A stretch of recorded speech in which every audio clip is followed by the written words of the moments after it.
Hello বন্ধুরা, এই তো দেখো তোমাদের গ্রামীণ আপু কিন্তু গ্রামীণ ভিডিও নিয়ে হাজির হলো।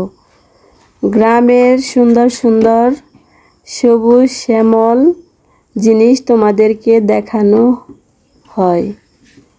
আজকে কিন্তু রান্না করব দেশি লাউ, তাই চলে গেলাম আমার সবজি বাগানে দেশি লাউয়ের জন্য। এই তো একটা লাউ কেটে নিলাম, 2-3টা লাউ হয়েছে গাছে, তাই ভাবলাম আজকে নোরা মাছ দিয়ে লাউ দিয়ে রান্না করি। লাউটা এনে কেটে ধুয়ে পরিষ্কার করে নিয়েছি, মাছগুলাও কেটে ধুয়ে রেখে দিয়েছিলাম, ওগুলাই কিন্তু রান্না করা হবে।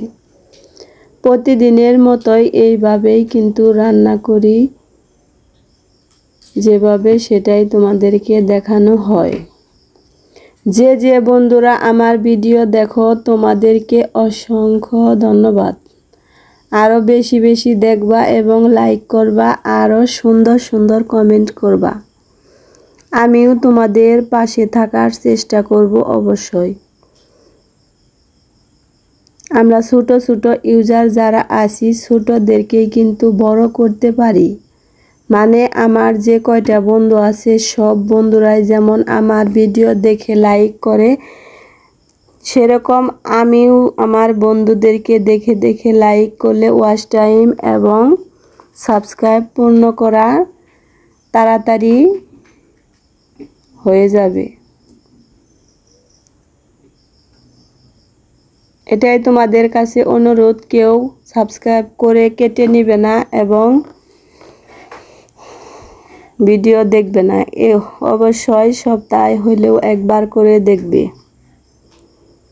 1-2বার করে দেখলেই কিন্তু সাবস্ক্রাইবটা কেটে যায় না এবং ভিডিওটাও রানিংয়ে থাকে।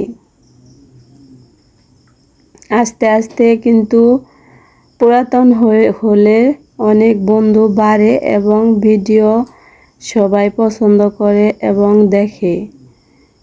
কয়েকদিন যাবৎ আমার একদমই ভিউ হলো না এবং সাবস্ক্রাইব বাড়েনি। এখন ইনশাআল্লাহ আবার ঠিক হয়ে গেছে, সাবস্ক্রাইবও হইতেছে এবং ভিউ বাড়তেছে। সুন্দরভাবে তো ভিডিও করতে পারি না, যেভাবে করতে পারি ওইভাবেই তোমাদের মাঝে শেয়ার করা হয়। একটা অনুরোধ, তোমরা ভালোবেসে দেখে যাও। এদিকে কিন্তু রান্না বান্নাটা করা আস্তে আস্তে ক্লিয়ার হয়ে আসতেছে। রান্নাটা করা শেষ হলো তোমাদের সাথে গল্প করতে করতে। এই তো দেখো নোরা মাছ দিয়ে লাউটা রান্না কীরকম হয়েছে অবশ্যই কমেন্টে জানিয়ে দিও বন্ধুরা। আর তোমরা সবাই ভালো থেকো, সুস্থ থেকো। আল্লাহ হাফেজ।